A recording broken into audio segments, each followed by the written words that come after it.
So ladies and gentlemen, good evening to everyone and welcome to Mo TV. And today, as you all know, we have Dr. Rajgopal here with us, and the topic that we are taking up is mindfulness. This is something which I find very interesting. So just to tell you a little more about it. So mindfulness, it's a pretty straightforward word. It suggests that the mind is fully attending to what's happening to you and what you are doing, to the space you are moving through. This might seem very trivial, except for the annoying fact that we so often veer from the matter at hand.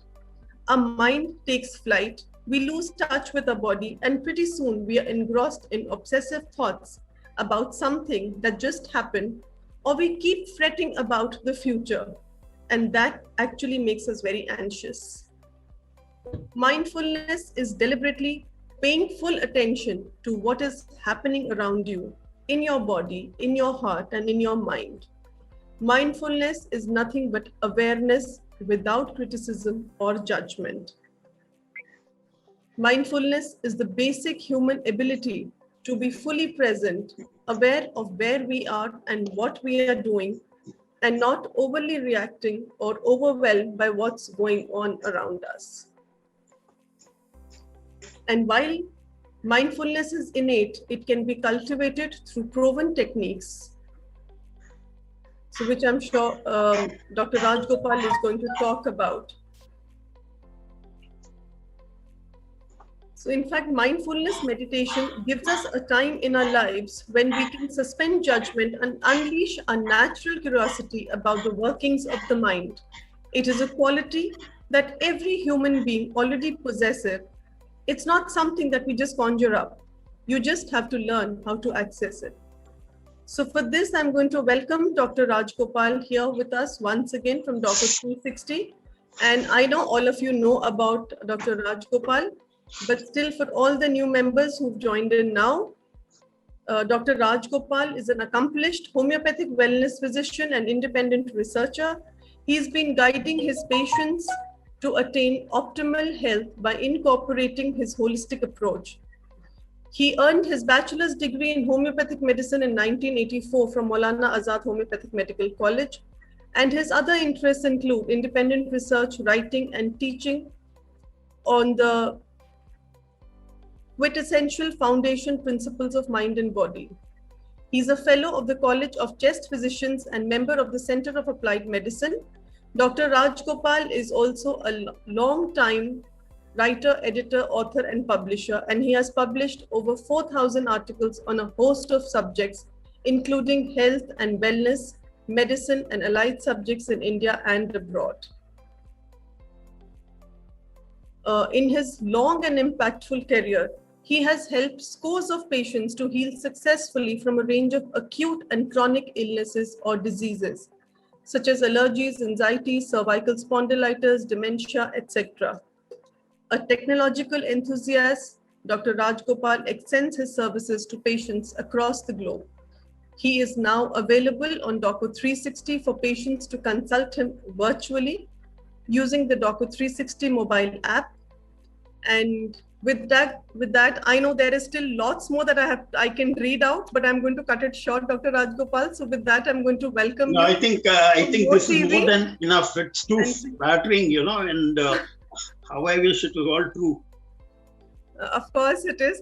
But welcome once again, Dr. Rajgopal, and really look forward to your session. We've already had, integrative medicine with you, and we've also talked about the music therapy. Yeah. So now today we are back to you with mindfulness. So I'm sure it's a very, very interesting thing, and you will throw some light on it. So over to you, Dr. Rajgopal. Thank you.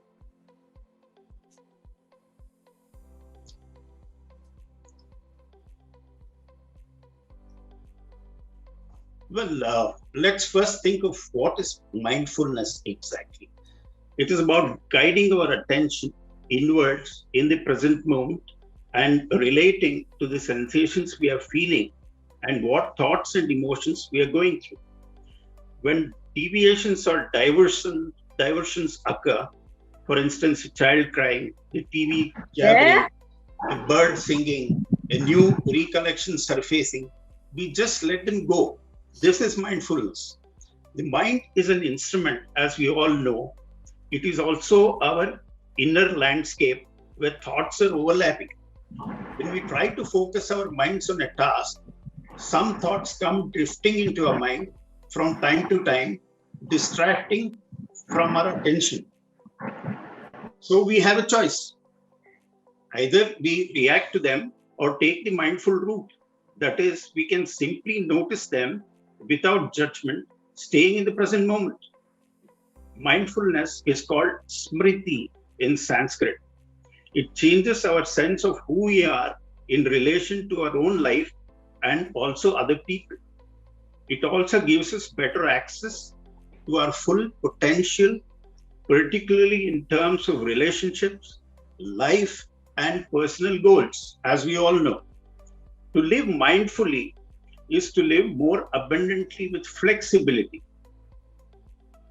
As you expand your self-understanding, you could use this as the groundwork for a very happy life.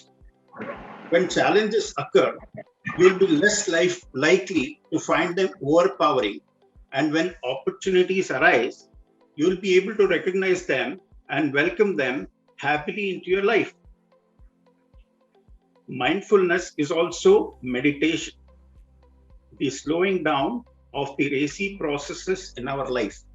It is a relaxation mode that will not only nurture greater awareness, but also clarity and acceptance of present moment reality. Let me give you a commonplace example. You are stuck in a major traffic jam. To begin with, you've had stiff feelings in your mind. How do you react in such a situation? Maybe you could criticize yourself. Why did I not leave early? But you could also say, let me face it. It was not the best thing that happened. I need to stay calm. Maybe you could tune into good music, which is always there in your mind's ear.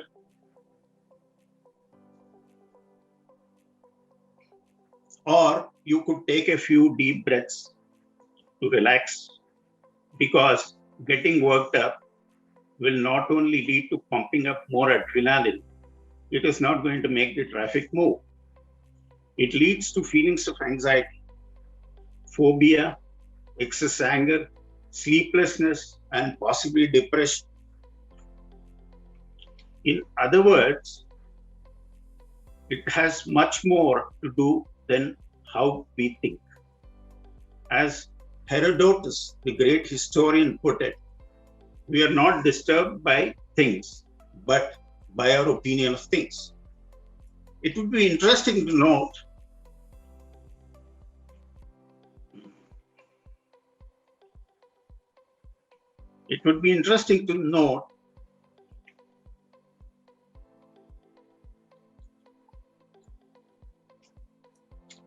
that the relationship between brain activity and meditation has been extensively investigated during the last 4 or 5 decades, or perhaps more. The idea today is meditation produces type of relaxation, not necessarily sleep. This is the reason why it has become one of the many ways to teach people how to relax.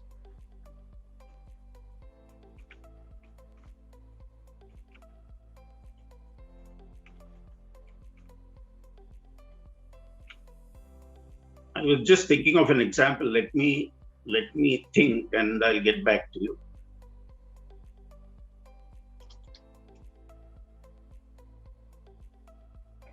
Okay. You may have probably heard of Dr. Daniel Goleman, who is well known for his theory of emotional intelligence. He suggests that behaviors typically called concentration or focus is nothing but mindfulness used as a tool to change one's awareness of internal or external stimuli. Methods of meditation or mindfulness are many, although breathing is one of the foremost. activity that all of us do. And it is also the most popular form of mindful meditation that has been sort of accepted by most enthusiasts and also experts worldwide.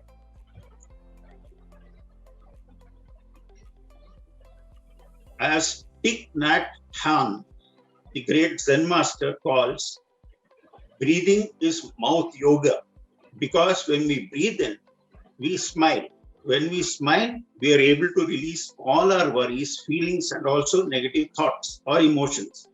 This leads to a moment of being in the present, and nothing is more precious than being in the present moment, fully alive and fully awake. It is a moment that brings harmony, whatever our situation in life. So the next question is, how do you make it work?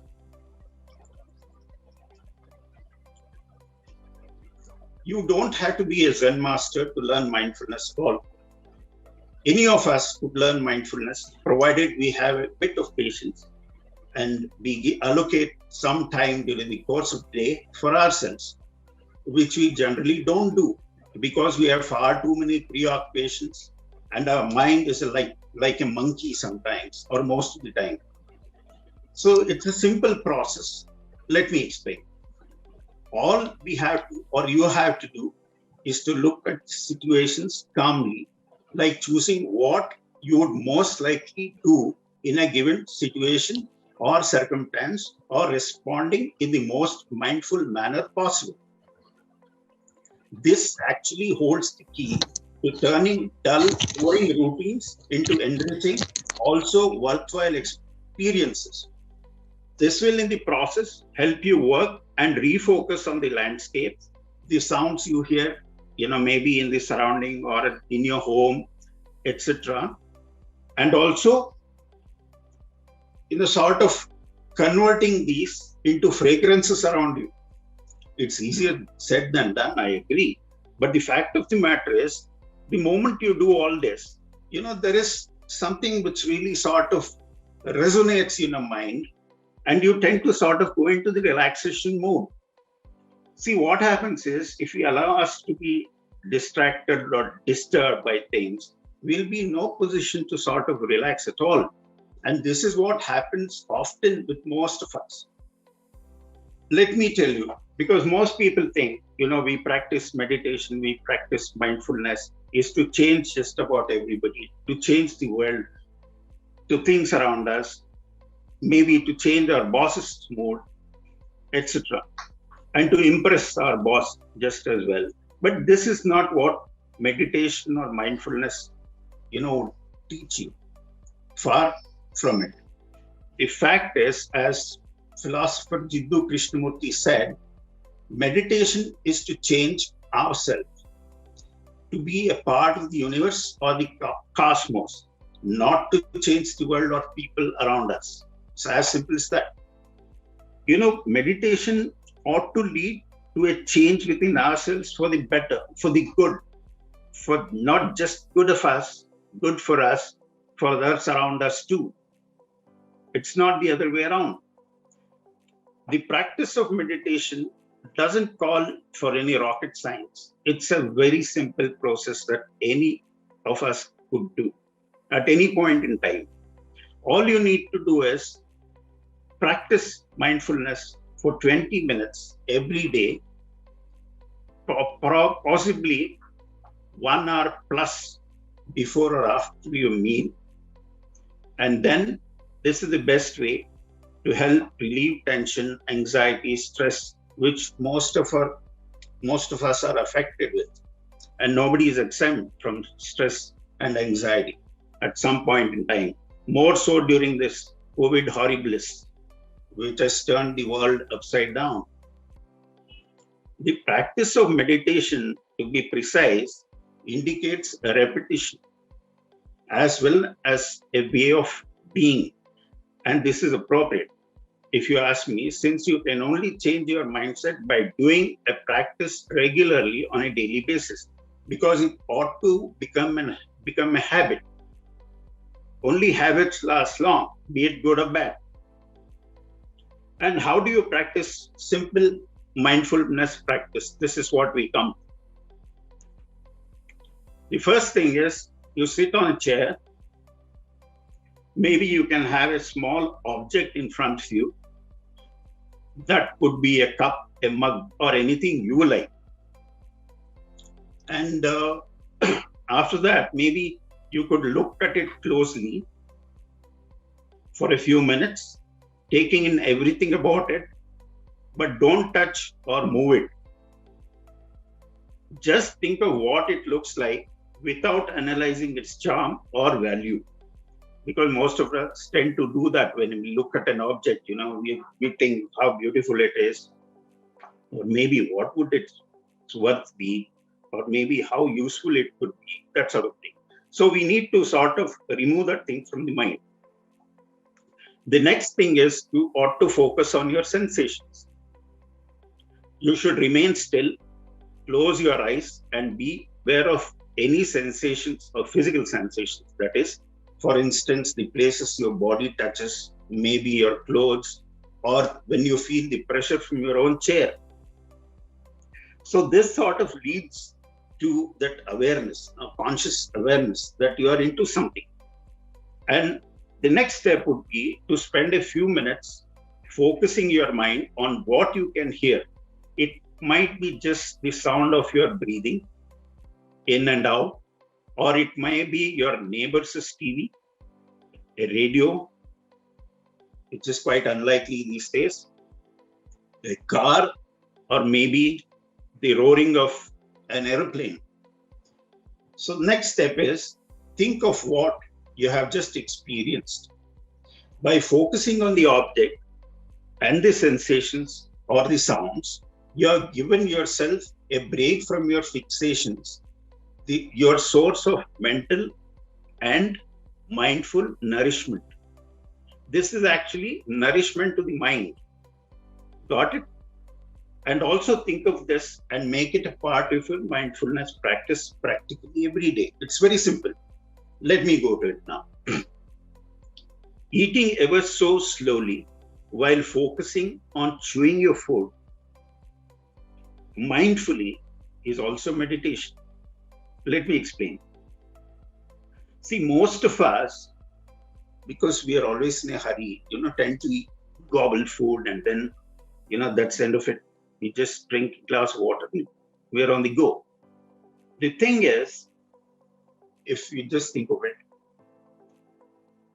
the taste of food resides only in the mouth, not in the stomach. So if you want to satisfy your taste buds, you need to concentrate. You need to mindfully eat. That's first step. The second thing is listening to soft, soulful music. The music you like, not what others would recommend for us. Because our tastes differ. One may like classical, one may like English classical music, maybe pop music, maybe Hindustani, maybe Carnatic, maybe popsicle, maybe ghazals, just about anything. Whatever is your liking, that is what you should pick up by way of music and listen to it mindful, because this is also meditation.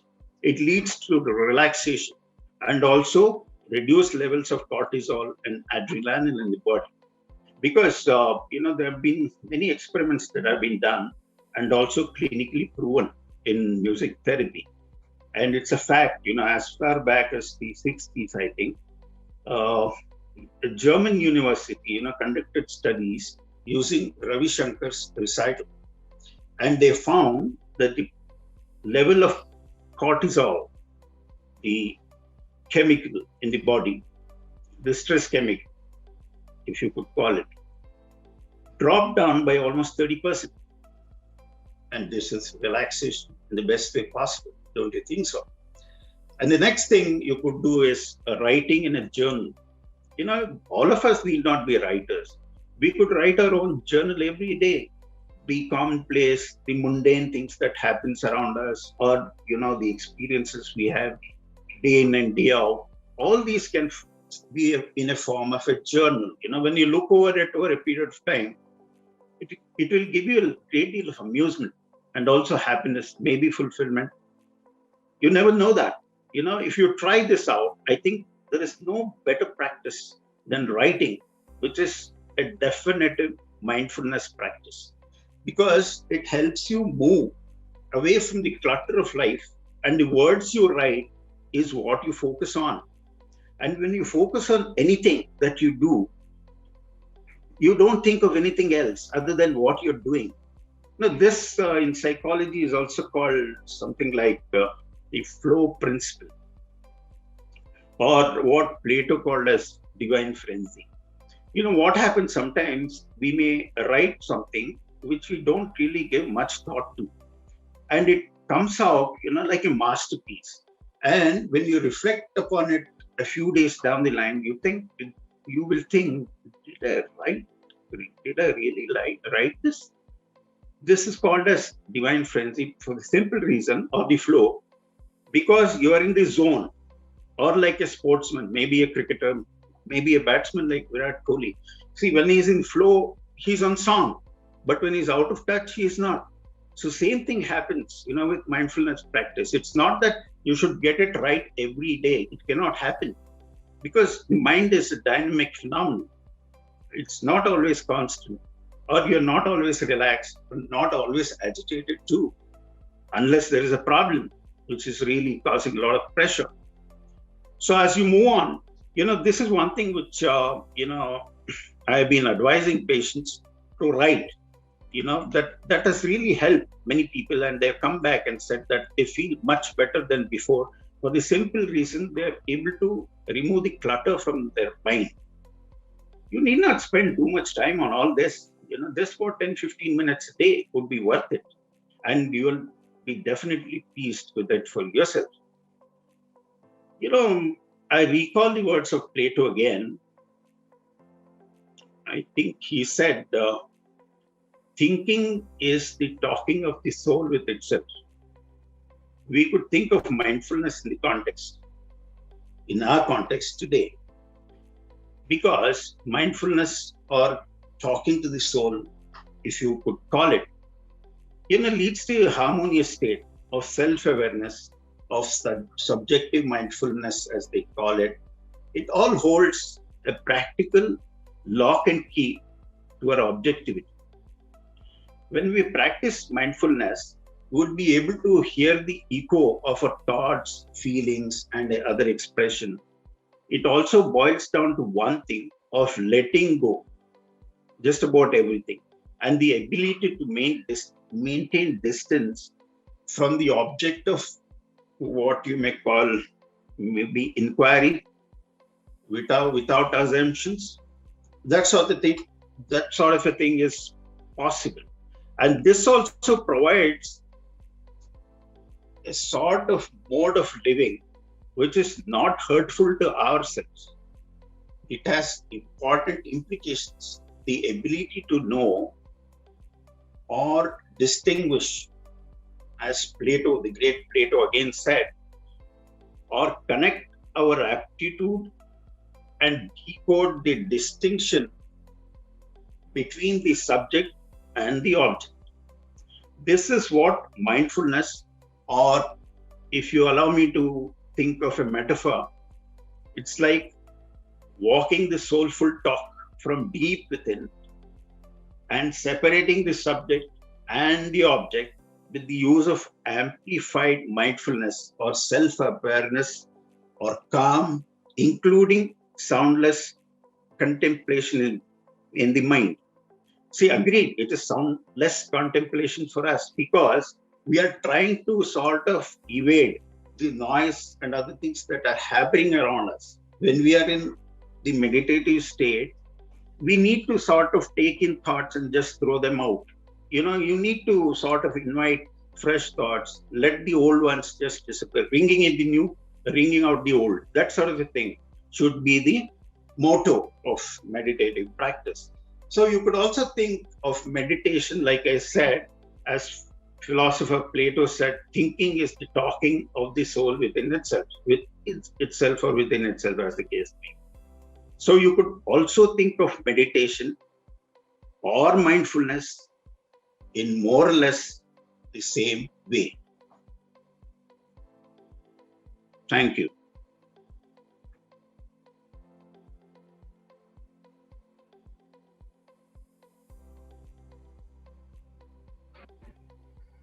Very well spoken, sir.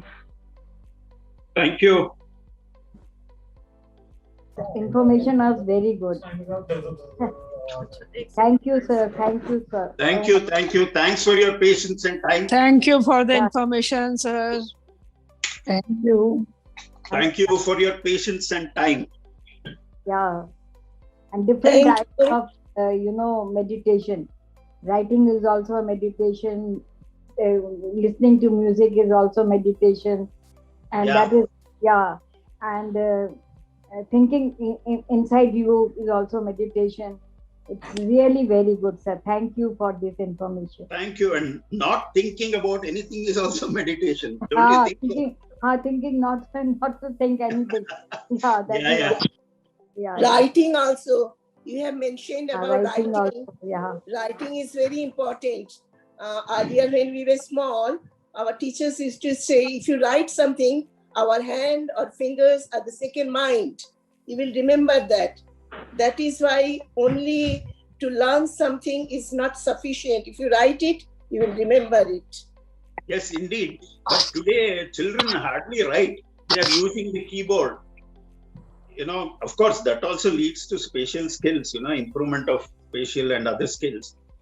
But as you rightly said, we all grew up in that, sort of environment where, we ought to write, day to day. Diary writing. Diary. Yeah. So, it would help us improve our, handwriting, because Thought most of us, process. as you see, most doctors, I don't know, they don't tend to have, writing. Handwriting is atrocious. Sure. Sir, may I speak? Yeah, please. Sir, I keep on writing for the last 1.5 years. Oh, Whatever wonderful. I read in the Bible, or something, whatever I learned from that day reading. So I write it in a diary every day, and I have seen this, that my handwriting is improved. No, Just in to fact, sign the check and all. no, it has had a dual effect. You see, you Dual effect, write the Bible, or notes from the Bible with good intent. No, yeah. See, that will have a sort of resonate. It will resonate in not just in your mind, but in your body just as well, because that is meditation. What you're doing is nothing short of meditation, and you feel relaxed, you feel refreshed, you feel calm. This is what it all leads to. What you're doing is an excellent thing. Yes, thank you. And one thing more, that in young age, I also had the habit of writing, diary writing. But after so many years, I left it. Now, whenever we go abroad or anywhere, every day, day to day, I write something and write about that place. Before going, first of all, I read about that place. And then every day I write it there, wherever I go. And whenever after coming back, say after 3-4 years, I don't remember where exactly that place I had gone, I'm not able to recollect, then I take out that paper where I have all these things written, and I recollect that I had gone to that place in Switzerland, I have seen this one and that one. So it develops our mental strength also.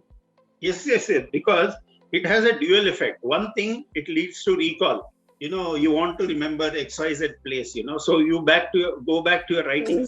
And second thing is, when you write, you're not concentrating actually. You're just writing. And that leads to a sort of relaxation wherever you are. And when you go back and read, it sort of recreates that image in your mind. Absolutely. And then you go into a state of relaxation. What better than that? Enjoying more. Not a paisa is spent. Not a paisa is spent in the process. It's Absolutely. free. Very correct. Very correct. We enjoy it more than what actually we spend time. Yeah. It's wonderful actually. I appreciate, and please continue doing it. Up to now, so it has been stopped. Now we cannot go anywhere. Yeah. During COVID, you can't. But anyway, it's going to open up sometime because this is a fury of nature. It has to run its course and go. Right. Thank you very much. Thanks a lot. Thank you. Any Thank you. questions that anybody wants?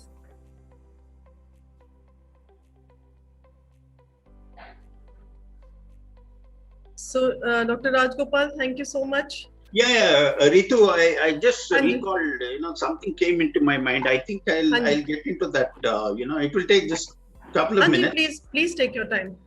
See, mindfulness also has some sort of allied, relationship or parallel with what is called as, Madam said just now that whenever she visits, maybe foreign country or some place, she has this habit of writing. Okay. So once she, sort of is not able to connect something, then she goes back to her writing, and then she is able to recall and connect with that image or, the place they visited. So there is something which can also be incorporated in day-to-day life. It is called photographic memory. It's a very simple thing to do. I'll give you an example. Not during COVID, but before COVID, we all used to go to the theater to watch movies, right? So what we used to do is we would watch the movie and we would not even think of the movie after we would leave the theater. And, maybe a few days down the line, we would go to some restaurant and then we would order a cup of coffee or something else, and you'd be eating or probably drinking something, maybe, like I said, coffee. And then what would happen is, if you think of it, the song, one of the songs from the movie which we watched, a few weeks ago, is played out there, in the background. And what happens is we are able to immediately connect to the situation, the movie, the location, the song. And if we are music buffs, probably the composer, the singer, the actor, just about anything, we recall like this in a flash. How does this happen? This happens because we are all in a relaxed state of mind in the theater. We are not concentrating, we are not focusing on the movie. I mean, it's not like going for an exam or to a lecture, which is very important. And the possibility of recall, during that time is quite amazing. Like I said, you are able to recall just about everything, image by image. And this is called photographic memory. This is how students develop. What they do is, I don't know today, because, earlier many students would have this poster, where they would sleep or they would sit and they would keep on looking at those posters, relating to their subjects, and they would be able to recall during the exam just about everything out there. So the idea of relaxation is very important in life. You go to a movie, you remember everything. You're relaxed. You're not focusing out there. So same thing ought to apply to everything in life.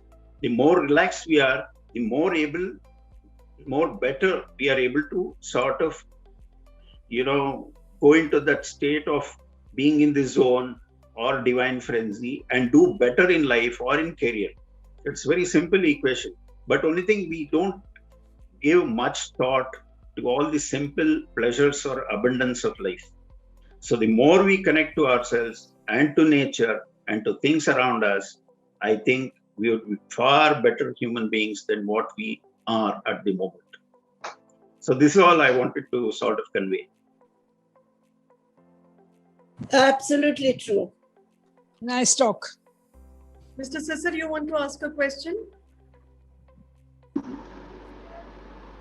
You'll have to unmute yourself. I've sent Hanj. No, you've muted yourself again. No, you'll have to unmute Mr. Sisar. मैंने आपको request भेजी है. You just say yes to it. Yes. Now You should have to read books. Until unless you read books sufficiently, you cannot develop your power in writing. Yeah, it depends, what books, it depends, one book does not fit all, it depends upon your interest, For some people, they read literature, for some, they are into non-fiction. So it all depends on your personal equation with the genre you read or the book you read. I mean, it's a wonderful idea that you have thought of, nothing like books. Okay, because be it fiction, even fiction is reality.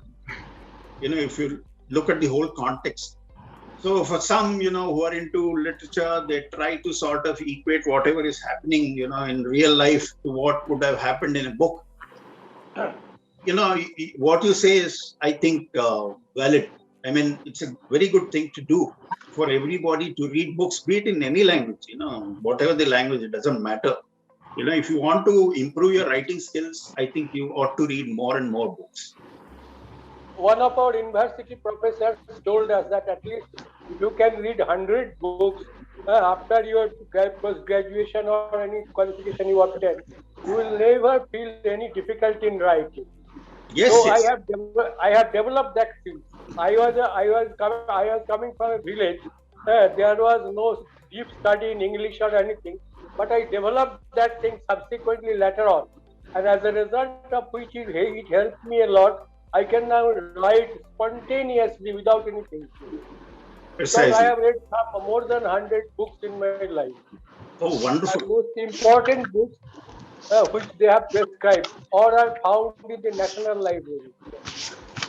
Yeah, very nice. You should have to develop some stock. Unnecessary, you cannot write something. You should have to read that. Yeah. Those things should show in your writing. Yeah, it reflects in your writing. What you read, it reflects. Yes. Sir, I don't fully agree with what Mr. Sisir said. See, if we read books, we get the knowledge of that particular, say, place or whatever it is. But if I go there personally, see, I have been to Egypt. I read it about earlier also. But when I visited Egypt, that time I have seen it myself, how the things were made, how all those stones were brought and other so many things. I have seen it myself. So my vision and my imagination, what I had earlier, now it is much more. You can see it. So only from the books, you can have only the idea. But if you see it yourself, then I think it is the impression. Not only the ideas, but the vocabularies will automatically come, and that Naturally. will help you in writing. Yeah. You cannot write flourishing English unless you read books. Yeah, Can you read a book? I think I need to go back to the lady because she made a valid point. You read something in a book, unless and until you go, maybe a place like she related to Egypt. I just want to get back to you. I would like to use a metaphor. The book which you have read, it's there in the mind. When you see the place, you see it through your eyes. The mind is actually working out there. First, the mind tells you, okay, this is a beautiful flower. The eyes don't tell you. So it's already recorded in your mind. Absolutely. Whatever you have read in the book, when you go to that place, like you recalled about your Egypt, visit. Yes. So it was a revelation through your eyes because the mind already knew the place. Don't you think so? So what the gentleman is trying to sort of, use as a parallel is that you read, it improves your vocabulary, your language skills, etc. But Absolutely. your observation is also equally important. Because the mind and eye, mind-eye coordination, whatever you can call it, it plays a role. You're able to sort of mix things around. The mind tells you something which the eyes also see at the same time, and you will never ever forget that photograph which you have in your mind. I may not remember the books. I may not remember the books what I read, but if I see it myself, I will remember. I will never forget. Say about 10 years back, I had visited that place, but still I remember everything. Everything I remember. Because it is recorded in your mind. It's recorded in my mind. Absolutely true. हर किताब पढ़ने के बाद हम थोड़ी जा सकते वहाँ मगर जब imagination आपकी अच्छी होनी चाहिए तो you can travel the world in your mind. Yeah, I have traveled. I have read 15,000 books because I was a librarian. I had to read the book to 10. Fantastic. Remember all 15,000 books, but I relate to them whenever a thing comes in my wonderful, wonderful. Right. And now I think you should write your own book of the books you have read. Yeah, I can. I think so. I was also a teacher. I taught so many things in my career. So that time, that full impression I was not having about all these things. When I visited all these places, Setipli, this and that, so many places I visited. So all those things are recorded here. But what I read, that is not that much recording is not there. That's okay. It's impossible to have everything, in a brain, but still we can have many things, You don't forget at all. I think mind and memories are essential for becoming mindful. These are yes, indeed. Yes, mind yes. A balanced mind and good memory. Balanced mind and good memory. Both are equally important. So anymore? Yeah, I have one question. You were referring to the app of Dr. Rajgopal, where you have a virtual talk or something like that. Can you please tell me? I would like to note down. Doco 360.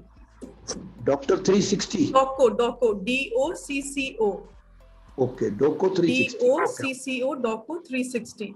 Okay. So if you just go onto that website, you will find this thing, and you can just register for that. Okay, thank you. Okay. So, ladies and gentlemen, any more questions? I know it's been a very interesting topic with different viewpoints. I think, but that is perfectly fine because it is your the audience also, played their role, and I was so happy. Made it interactive. And there were quite a few, observations made, which were they were very perceptive, and very valid. And since you are a researcher, I'm sure you've taken note of all these points. Yeah, indeed. And you will. So I think, Dr. Rajgopal, it was a very, very insightful session. And the best thing is, last time आपने मुझसे कहा था कि मेरे से video calls नहीं हो पाती हैं. I think I'm not very good at it. But I think it was a fantastic session and everything was audible. You were sitting very well. And though I had said I'm practice करेंगे, but वो हो नहीं पाए. No, if you have approved, then I've passed my exam. नहीं, ऐसी बात नहीं है. आप घबरा रहे थे. You said नहीं हो सकता. मैंने कहा ये तो हो ही नहीं सकता कि आप ऐसे बोलो. So I know you worked on it, but fantastically done. And of course, the topic also was very, very interesting. And जैसे हम कहते हैं, very interesting. And now Ritu will get into hypnosis next time around. I think that will be more interesting. But only thing, I need to be cautious because I cannot put someone into a trance. Yes. So in fact, he had given me a load of very, very interesting topics. So one by one, we are picking them up every time with Dr. Rajgopal. So this time, since we wanted something to do with meditation, we took up mindfulness. But next time, of course, it's self-hypnosis. I think uski to aapko काफी सारी classes लेनी पड़ेंगी, Dr. Rajgopal, lot of sessions. And maybe Ritu, we could have a session on meditation per se. Giving insight into simple meditative practices, then meditation, different types of meditation, and we could even combine them, like I do. In fact, so it would be interesting. Since you've already done mindfulness, so since we have some meditations and all done, so maybe next time if you could just take, a little more on this by giving a but after hypnosis, we can get into it after hypnosis or something else, because it will become sort of, repetitive thing, for those who have attended, because of course it's a different thing, meditation per se, but still I think we need to give a bit of a gap. Right.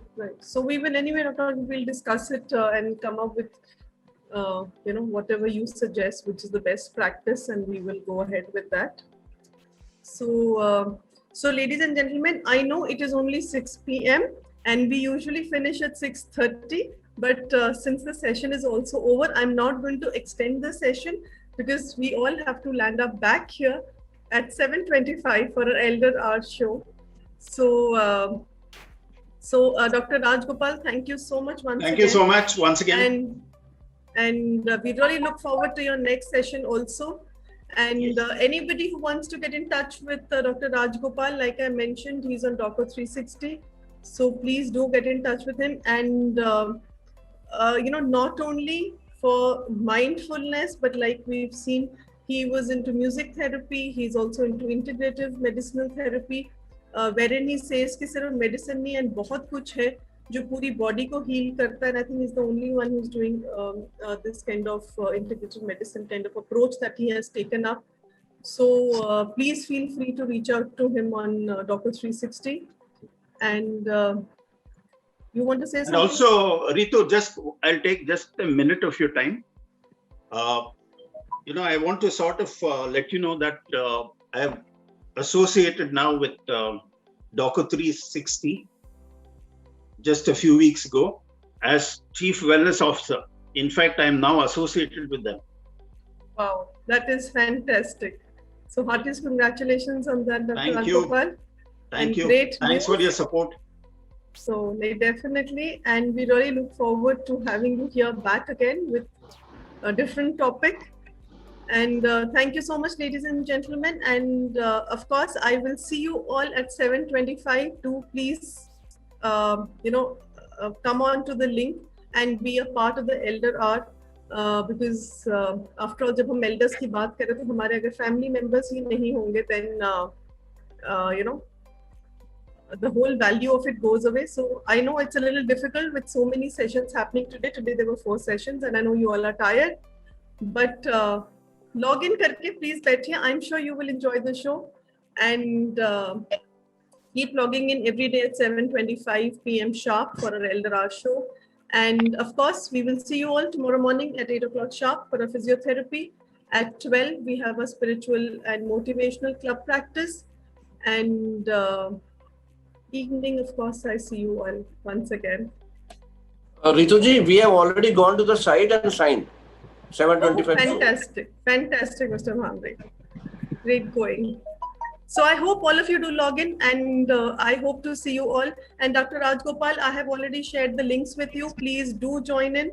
And these are going to be regular shows for the next coming 50 days with different sessions happening. I'm sure the circulars have gone for, all our entertainment shows, come health shows, come Inspiring Tuesdays and everything.